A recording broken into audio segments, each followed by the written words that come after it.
Hello नमस्कार दर्शकों, झनक सीरियल में आप सभी का स्वागत है। आज के एपिसोड में जहाँ पे हम देखते हैं पराशर झनक और उसके बच्चे को लेके गांव में जैसे ही एंट्री करता है, गांव वालों सब में अफरा तफरी मच जाती है। और जैसे कंका यानी उसकी ये जो प्रेमिका रहती है वो देखती है और वह पूरी तरह से गुस्सा होने लगती है। तभी उसकी बुआ बोलती, पराशर ये लड़की कौन है तुम्हारे साथ, और ये बच्चा कहाँ से लेके आए हो तुम, कुछ सच बताओगे कि नहीं। तभी यहाँ पे पराशर बोलता है, बुआ ये लड़की हमें बस में मिली थी, काफ़ी परेशान थी, इसलिए हम उसकी मदद करने के लिए लेके चले आए। अभी वो हमारे साथ गाँव में रहेगी और हम उसका देखभाल करेंगे और वो लड़की हमारे ही साथ रहेगी, हमारी जिम्मेदारी बनकर, और इसके कहीं नहीं जाएगी। तभी यहाँ पे कंका बोलती है, अच्छा तो तुम साफ साफ क्यों नहीं बोलते, तुमने शहरी लड़की से प्यार करके शादी करके ब्याह रचा लियो है, इसलिए तुम उसको यहाँ पे लेके आए हो। सच बोलने में तुम्हें क्या हिम्मत नहीं हो रही, तुम हमने क्या उल्लू समझ रखा है, तुम जो भी बोलोगे हम मान जाएंगे। अरे एक बार तो पराशर मेरे बारे में तो सोचते, मुझसे शादी का वादा करके किसी और से शादी कर लिया तुमने, और तो और तुमको एक बच्चा भी हो गया, और अब गाँव में लेके आके झूठ बोल रहे हो। तो ये पराशर बोलता, मैं झूठ नहीं बोल रहा हूँ, तुम चाहती तो तुम हमारे दोस्तों से भी पूछ सकती हो, दो लड़कियां भी इनको परेशान कर रहे थे, अभी वो उनको जेल में छोड़ के अभी एक गवाही भी दे के आई हैं। और तुमको क्यों लग रहा है बुआ कि मैं झूठ बोलूँगा। बुआ फूफा तुमको पता है हम देश के बड़े बड़े काम करने के लिए पैदा हुए, हम ये सब फालतू काम के लिए नहीं बने हैं, और वैसे भी आपको अच्छे से पता है ना हम गए थे। तभी वो औरत बोलती है, तुम 3 साल के लिए देश से बाहर गए थे या फिर शादी करने गए थे, वो भी बच्चे के साथ चले आए।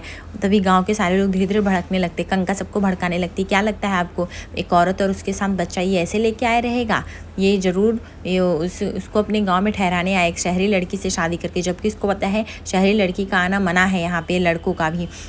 तो भूल गया है मेरा दिल एक शहरी बाबू नहीं तोड़ा था। तभी यहाँ पे जो होता है पराशर का दोस्त बोलता है, अरे भाई सही बोले तुम लोग, क्या अपने कान में रुई डाल के बैठ गए हो, वो बोल रहे हैं ना इसकी हिफाजत करने के लिए। अरे हमने खुद देखा वो 2 गुंडे किस तरह से ये मैडम को छेड़ रहे थे, तो किसी तरह वो जान बचाई पराशर भैया ने, इसलिए उसको गांव में लेके आए, इनका कोई है नहीं इसलिए वो यहाँ रहेंगी। तभी यहाँ पे उसकी बुआ बोलती, देखो पराशर अगर अभी भी तुम्हें टाइम है तुम सच बोल दोगे, हमें कोई वो दिक्कत नहीं है, तुम्हें पता है इस गाँव में वही रह सकता है जो सच बोलने की हिम्मत रखता हो और जो ये अपनी गलती मान सके। तभी उसके फूफा भी बोलते हैं, गाँव का सिस्टम ऐसा नहीं है, अगर तुम्हें यहाँ रखना है इन लड़कियों तो इसकी जिम्मेदारी लेनी, तुम्हें इससे शादी करनी पड़ेगी, नहीं तो ये ऐसे नहीं चलेगा, गांव के और लोगों का भी ये इमेज ख़राब करेगा। दूसरी तरफ यहाँ पे हम देखते हैं अनी और बबलू आ जाते हैं, जहाँ पे बबलू बोलते हैं कि हमने पुलिस रपट वगैरह सब जगह लिखा दी है पर अभी तक झनक नहीं मिली, शायद देखो कब तक आती। तभी यहाँ पे रोमी बोलती अगर झनक आ भी जाती तो शादी थोड़ी कर पाएगी। अनी को सुन के गुस्सा आ जाता, नहीं बोलता है झनक का रोमी कभी तो तुम झनक के पक्ष में बोल दिया करो। तभी यहाँ पे शुभ बोलता मुझे पहले से ही पता था वो लड़की नहीं आएगी, मैं तो ये बात पहले से ही जानता था। तभी यहाँ पे रोमी जो होती है वो पानी लेके आती है अपने दादा के लिए पीने के लिए, जहाँ पे शुभ बोलता है मुझे पहले से पता था, मैं बोल रहा था लेकिन अनिरुद्ध मेरी बातें सुनता ही नहीं। तब यहाँ पे तनुजा बोलती, बेटा तुम्हें हम इस तरह से टूटता हुआ देख के हमें बिल्कुल भी अच्छा नहीं लग रहा है, तुम इस तरह से टूटो मत। तभी यहाँ पे तुम्हारी शादी नहीं हो पाई, हम तो चाहते थे तुम्हें जो मन करना हो करे। तभी यहाँ पे बिपाशा बोलती है, और वैसे भी अभी तो झनक आ भी नहीं सकती, एक लीगल वाइफ के रहते हुए लीगल वाइफ का क्या ही काम है। ये सुनकर लाल को बहुत गुस्सा आने लगता है और बोलता, बिपाशा अपनी ज़बान संभाल के बात करो, अगर देखा जाए तो लीगल वाइफ तुम ही हो मेरी, लेकिन वो इलीगल तरीके से बनी हो और तुम्हें भी इस घर में रहने का कोई अधिकार नहीं, तुम भी इस घर में जा सकती हो। मैं अगर तुम डाइवोर्स के लिए अप्लाई करोगे तो मैं करूँगा, और इसके लिए मुझे कोई ज़बरदस्ती रहने के लिए तुम्हारे साथ बाध्य नहीं कर सकता। हाँ पता है मुझे घर में तो कुछ लोग हैं जो तुम्हारा सपोर्ट करते हैं, लेकिन कुछ भी कर ले कोई कितना भी, लेकिन मैं तुम्हारे साथ नहीं रह सकता बिपाशा, ये बात तुम भी अच्छे से जानते हो। तभी शुभ बोलता है, एक मिनट, अगर तुम्हें लग रहा है बिपाशा का सपोर्ट हम कर रहे हैं तो तुम गलत समझ रहे हो। हमारे लाइफ के खुद कितने बड़े प्रॉब्लम है, हमारा बेटा खुद फंसा हुआ, तुम्हारे माँ बाप हमारे बेटे को जब देखो मैनिपुलेट करते रहते हैं, उसका माइंड डाइवर्ट करते रहते हैं, और तुम्हें लगता है हम तुम्हारी बीबी को बढ़ावा देंगे। किस चीज़ का, हम बिपाशा को किसी तरफ का सपोर्ट नहीं कर रहे हैं। बिपाशा देखो ये तुम्हारे और तुम्हारे पति के बीच की मैटर बात है, हम इसमें इंटरफेयर नहीं करेंगे। दूसरी तरफ यहाँ पे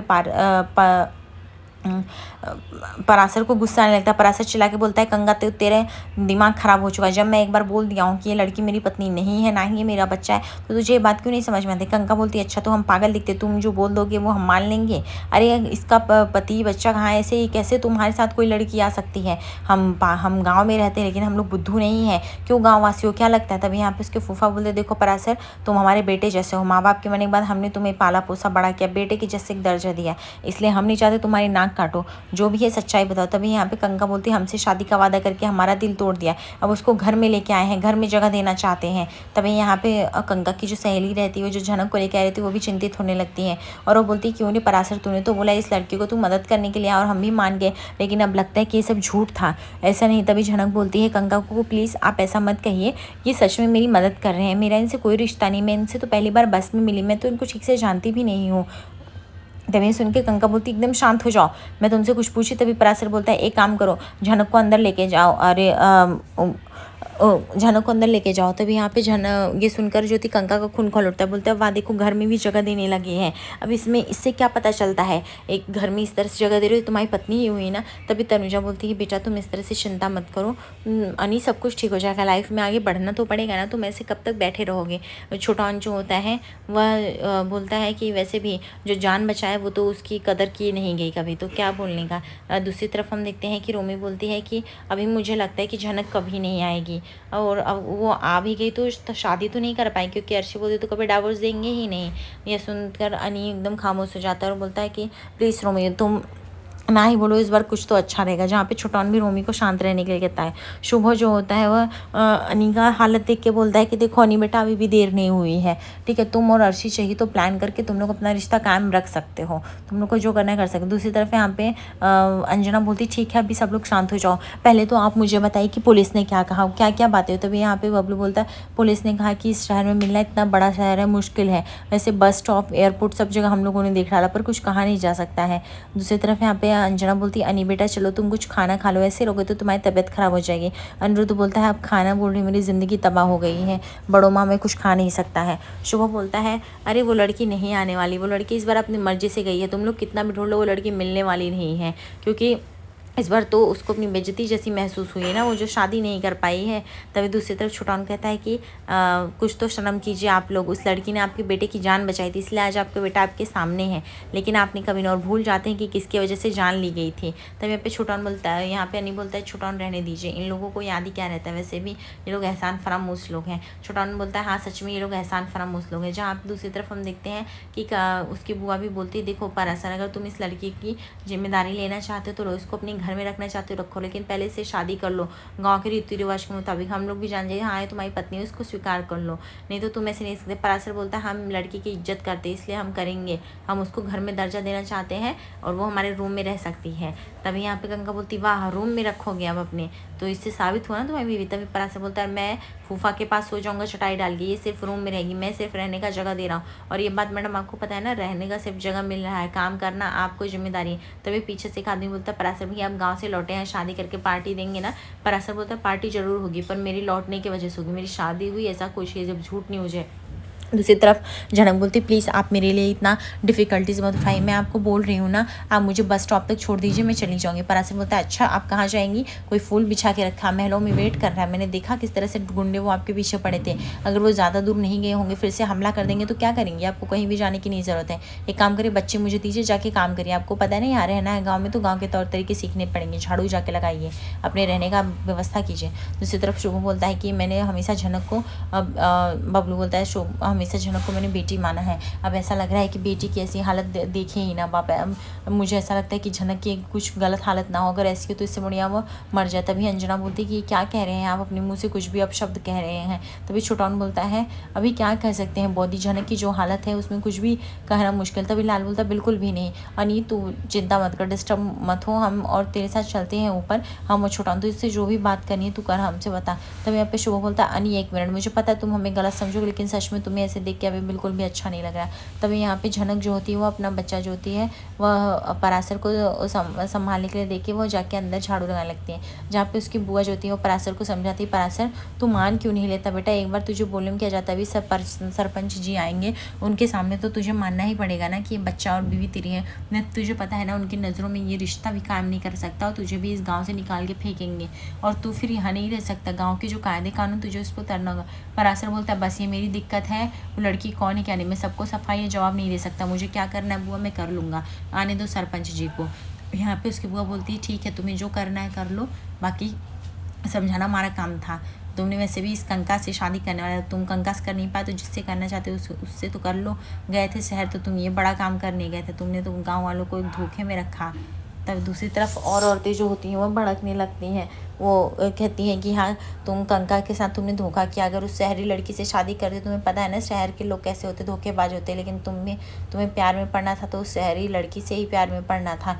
तब यहाँ पे दूसरी तरफ परासर जाता है जहाँ पे झनक बोल देती है कि आप मेरे लिए इतनी मुसीबत मत उठाइए, आप प्लीज़ मुझे जहाँ से मैं आई थी ना मुझे छोड़ दीजिए, मैं चली जाऊँगी। तभी पराशर बोलता है ऐसे नहीं चलता है, ठीक है, इस गांव में कायदे कानून है, तुम रहोगे तुम्हें जैसे भी रहना, लेकिन यहाँ पे तुम्हें मेहनत करनी है।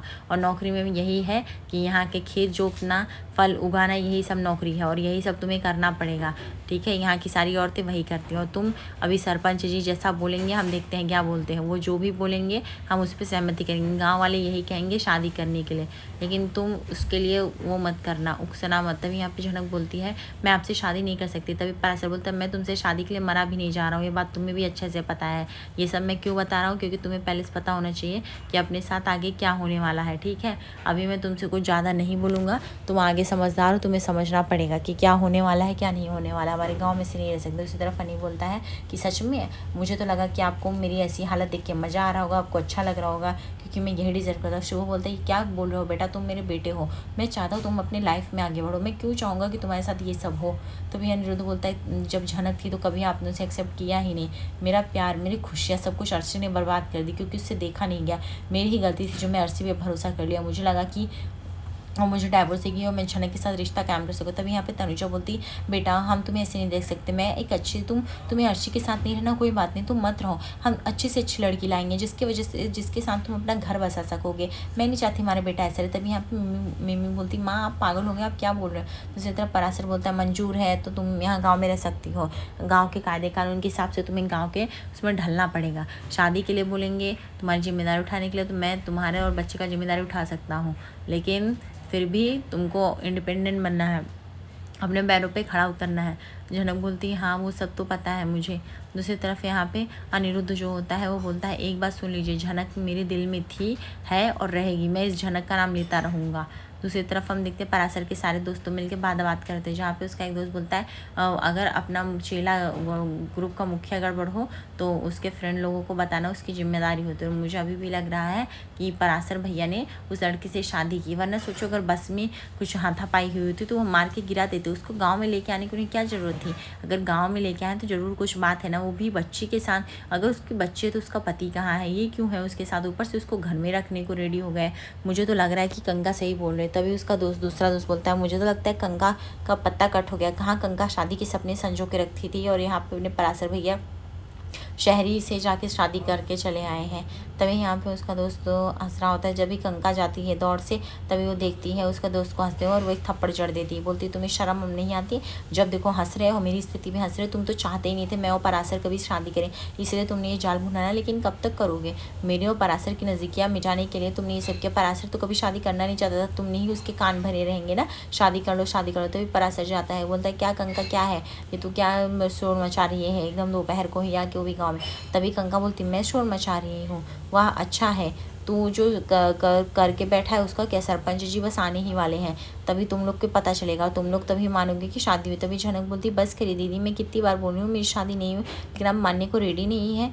तभी यहाँ पे कंका आज रात के एपिसोड में देखेंगे कि विरोध करती पूरे गाँव वालों के सामने वो सरपंच से रिक्वेस्ट करती है कि इस लड़की को या तो घर से बाहर फेंक, गाँव से बाहर फेंक दिया जाए, इसका रहने कोई हक नहीं। सरपंच जी बोलते हैं कि वह इससे शादी कर ले। आगे एपिसोड से बने दर्शकों।